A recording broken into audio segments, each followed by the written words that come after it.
If you are a regular follower of my video reports, you pretty much have a good idea how I'm going to start today's. The single biggest betting strategy tip that I can give you after 20 years of doing this, not only as a handicapper, but a gambler myself, the thing that has made me more money and saved me more money than anything else is buying the half point, either up or down accordingly, whether you're on a favorite or an underdog in NFL or college football. It's simply a wise investment strategy, buying the insurance. And it paid off again for me last night for the fourth time in 5 tries where the half point was applicable with Baltimore. And the Ravens cover in overtime last night against Pittsburgh. And I've got to be honest with you guys, I actually turned the damn game off. After the latest bit of unimaginative play calling by Harbaugh when they chose to go up the middle on a quarterback sneak, like everybody in Pittsburgh knew Joe Flacco was going to take the quarterback sneak, running between the tackles where they had been unsuccessful all night long because of the Steelers' strong push on a 4th and 1 with under 5 minutes to play, I turned the game off, muttered my favorite obscenity, muttered it quite a few times, let me just say that. Probably used part of my quotient for the entire month of October on that last play. Seemingly last play. I turned it off because I figured at that point, the Steelers will milk the clock. There's no way Baltimore's going to get the ball back. There's no way this is going to go in my favor. So I leave the place where I was watching the game, and I'm driving, and all of a sudden I check my cell phone, and I get a text from one of the guys here at the site, and they say, "Hey, did you see what happened?" And I'm going, what are we talking about, guys? I mean, what happened? Talk about being a broad question. And then it real dawns on me, it's like, it's the NFL game. I hurry up, I check out the scores on the site and go, hey, we're in overtime. I've got a second life. I bought the half point down. Now, when I released the Ravens, they were 2.5 yesterday early in the morning. But I anticipated that line was probably going to go up to 3 points. It did. And again, I don't care if you were on the Steelers or you were on the Ravens yesterday. It's a wise financial strategy. An extra 20 cents, guys. That's what it costs you. If I told you to bet a 130 favorite tonight in baseball because it was the living lock of all time, you wouldn't blink twice, would you? Now, granted, the strategy does not work if you're betting 17 games on Saturday's card or 12 more on Sunday. Doesn't work because the vig will kill you. But if you're isolating one single game, I'm telling you again, it's the single best investment advice that I can possibly give you. It is something that has saved me more money by turning potential losses into pushes and won me more money by turning potential pushes into wins, as last night's Ravens victory proved, than anything else that I can possibly do. But I realize it's something that falls on deaf ears because some people will never be convinced, and that's okay. You're probably the same guys that also drive like an extra 7 miles to save 4 cents a gallon on gas. Makes no sense to me. Anyway, we continue and march on here with the Friday video report. Remember the Saturday College Football Countdown to Kickoff program, which is really my daily video report, will be available here by 9 a.m. Eastern Time on Saturday morning. As for the free picks, 98 and 65 roll with the complimentary selections over the past 82 days after Thursday's split. Winner with the Nationals and Seawood Strasburg on the run line and a 3-0 win last night. Loser, of course, Miami of Florida. Oh, Al Golden. Shame on you. You almost got some of the pressure and some of the critics off your back with the come from ahead. Let's see, would it be come from ahead overtime win? Yes, against Nebraska and revenge at home. And then you blow it at Cincinnati last night. So that was a split. Listen, I've got 2 more free plays coming your way in just a moment. One of them in college football, one of them in baseball. And I'll take a look at a couple of your college football games as well and give you my thoughts. I handicapped them. I might as well. Listen, I was not the only beneficiary of the Ravens cover with the hook last night. So was Brad Wilton, and he did it again, guys. Second ever 200-dime NFL release of his career here at the site, and he scored with Baltimore last night. It has been an incredible 8-day run. He has won 8 straight days, and in that stretch, $10 bettors have won $12,500. He's gone 2-0 with 200-dime plays in the NFL, hit his baseball 200-dime play, 3-0 sweep with 150-dime plays, and he threw in a 100-dime winner in baseball as well. And you got every single one of those major wager releases for at least half price off. If he has another major wager tomorrow, a play that is over 100 dimes, I assure you, you're going to get it at a substantial discount again. So make sure you check out the Saturday video report. So props going out to him. He has made you a fortune. Props going out to Chris Jordan. Last night, 1,000-star run line Punisher. I discounted it $80, which meant you got it for $19, and he delivered with Arizona's $1.15 run line dog in an 8-6 win over Colorado. So props going out to Chris, who, of course, just this past Sunday hit his first 2,000-star W wager release of the season when he gave you Seattle in a shutout of Chicago. Now, tonight, the big featured play, got to talk about Matt Rivers. A blank check release from Matt Rivers. That is his biggest play. His normal top-rated play would be a 500,000-star release, but this is so much bigger. The 13th ever blank check waive the rate in college football release, and the 12-plus years he has been a charter member of the site goes tonight. It's on your game between Memphis and South Florida. I got to be honest with you guys. I'm in Tampa. I'm going to go to that game tonight because I've got nothing better to do, and I kind of like Raymond James Stadium. So I will be cheering Matt's selection on as well as watching the game here this evening. Memphis, South Florida. Listen, he went 8-3 with blank check game of the year plays in college football last season, capping in a phenomenal campaign with his winner on Ohio State over Oregon in the title game. You got that play for half price, and the same thing goes today. Half price play of the day. It's his latest blank check play in college football. You get it for half price by using coupon code MATT, M-A-T-T. Also today, I would be remiss if I didn't give props out to Anthony Redd, who, despite going into overtime, managed to cash in that 75-dime winner last night. His NFC North total of the year with Baltimore and Pittsburgh just barely staying under the total, thanks to some lousy field goal and special team performances by both squads last night. You got that play for $9. Well, tonight, another play just as strong. 75-dime winner, number 9 out of 13, the Connecticut BYU side.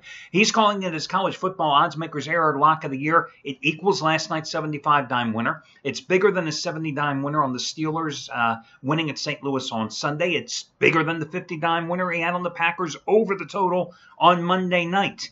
And you get it at a savings of $75, which means it costs only $24 today by using coupon code REDD24. That's REDD24. All your other promos, etc., are over on your homepage. My first complimentary play, let me jump over to baseball. I'm going to take the Pirates on the run line minus $1.15 at home tonight against the Cincinnati Reds, who just got swept in their final homestand, going 0-7. They've lost 12 straight games. Hell, if they keep this up and Philadelphia wins a game or two, the Reds are going to earn the number 1 draft pick in the 2016 draft.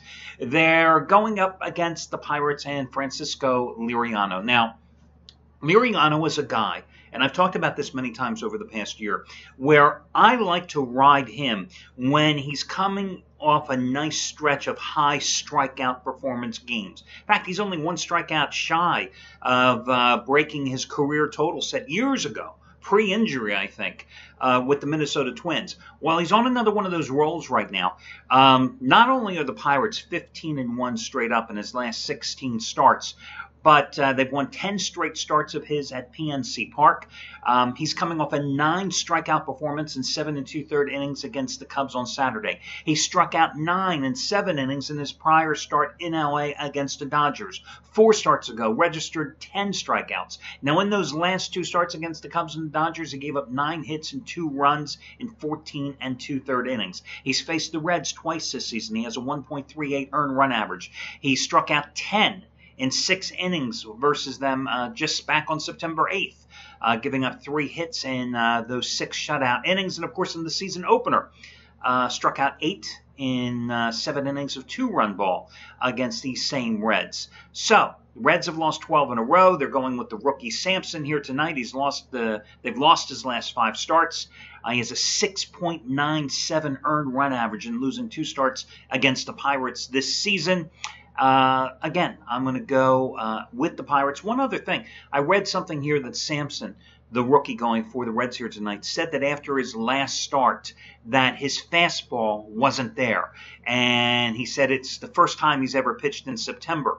Well, to me, what I derive from that statement, and I gave you the abbreviated version, is that he's telling you that he's worn down. He's never pitched at this late stage of the season. This is, of course, his rookie season. And he doesn't have any extra oomph. His arm's tired. I think that's a guy that can be lit up tonight, and that's why I'm willing to take the Pirates on the run line in this one. Now, let's talk about these football games. Some interesting games, to say the least. I want to take a look at the BYU contest against UConn. You know, this BYU team had so much promise, so many expectations this year. They wanted to play in one of the New Year's Six bowl games for a second straight season. They have played the second toughest college football schedule, according to various ratings systems out there so far. Coming off a 31-0 blowout loss at Michigan. I mean, they simply were manhandled by Michigan's defense in that. Couldn't get anything done. This is an injury-wrecked team, a squad that has lost more than just their quarterback Hill. Remember, Jamal Williams, who was expected to be their leading ground gainer, he's no longer with them. The two top running backs that have since replaced Williams, they're both banged up here tonight. I mean, they have so many injuries, and yet they're still an 18-point favorite in this game. And when you think about it, the games that they have won, well, you know, they had that win against Boise State, a pretty solid win, 35-24, and then they had the comeback win in Lincoln to start the season when Hill was hurt, but his replacement came in and threw that game-winning touchdown pass on the game's final play. Then they blew a lead at UCLA, lost 24-23, and then got hammered 31-0 at Michigan. Does this qualify them and make them eligible to be an 18-point favorite here tonight? Or is it simply everybody jumping on the bandwagon saying, hey, they're playing at home, you know, Connecticut, longest trip in school history, traveling over 2,000 miles, switching time zones. They're going to be kicking this game off to the equivalent of, for Connecticut, it's going to be a 10:15 Eastern time start in the evening. I kind of discount that, though. I got to be honest with you. You name me any 17 to 22-year-old that has a problem being awake at 10:15 p.m. Eastern time, even if it means playing football, and I'll find you an anomaly, okay? That just doesn't exist. So, let's talk about this Connecticut team. They lost their last home game, or their last game, which was at home, 28-17 to Navy as a 7-point dog. Their only road game was a 9-6 loss at Missouri when they were a 21.5-point favorite. Their other two games, they beat a 1AA team, a good one in Villanova, 20-15, and they beat Army 22-17. These opponents don't exactly inspire a lot of confidence with me when it comes to Connecticut in this particular contest. But the Huskies have done well defensively. Number 121 in total defense in the country, number 24 in scoring defense in the country. But you have to ask yourself, are those numbers inflated simply because they played Army, Navy, and Villanova, plus a Missouri team that's struggling offensively? Again, they're without their starting quarterback. Their top running back is no longer with the team. The top two running backs after him, they're both questionable and may not be even playing tonight. They're also going to be without a starting linebacker, a starting offensive lineman, a starting defensive tackle. This is an injury-wrecked team here. But you have a Connecticut team that's only scoring an average of 16.5 points a game this season against, let's be charitable, questionable competition at best. Navy, Army, Villanova, and Missouri. So, again, I look at this huge number here. It's anywhere from, 17 up to 18 points. I see it has dropped some here this morning in checking the site. It's a tough game. And I look at the total in this contest at 44.5 points. I think the way to play this game is to simply take the under. I don't see Connecticut putting a lot of points on here. I think their defense are going to hold them close and keep this one close. I simply don't see BYU suddenly exploding, especially after the two straight losses that basically took away their chance of playing on New Year's Day. You know, at this point, BYU's got to pretty much run the table to get another return visit to the Las Vegas Bowl. That's what it looks like for BYU. Its season has been destroyed. It really blew up in smoke when they coughed up that late lead at UCLA. I just don't see an improvement. So my play in this game would be to take the under in the contest. And that's really it. You know, Temple, Charlotte, I want to touch that if you paid me. Memphis, South Florida, I lean a little towards Memphis, to be honest with you. I mean, Memphis has all the offensive firepower in the world, can't play any defense. Absolutely cannot play any defense, but it's not a real surprise because the defense lost not only its defensive coordinator from a year ago, but 8 starters on its defense as well. But the way they put points on the board, I mean, I'm expecting to see some big numbers put on the board here again tonight by this veteran offense for Memphis. It's a fair price, so I lean a little toward Memphis, but this is one of those games I'm going as a fan tonight. I'm going to sit there and just watch the game as a fan, and that's it. So the 2 complimentary plays are going to be BYU Connecticut under the posted price, which is currently sitting around 44, and I'm going to take the Pittsburgh Pirates on the run line at home. That'll do it for today's report. Remember, I'll be back here again Saturday morning by 9 a.m. Eastern Time with all your college football freebies. Good luck, everybody.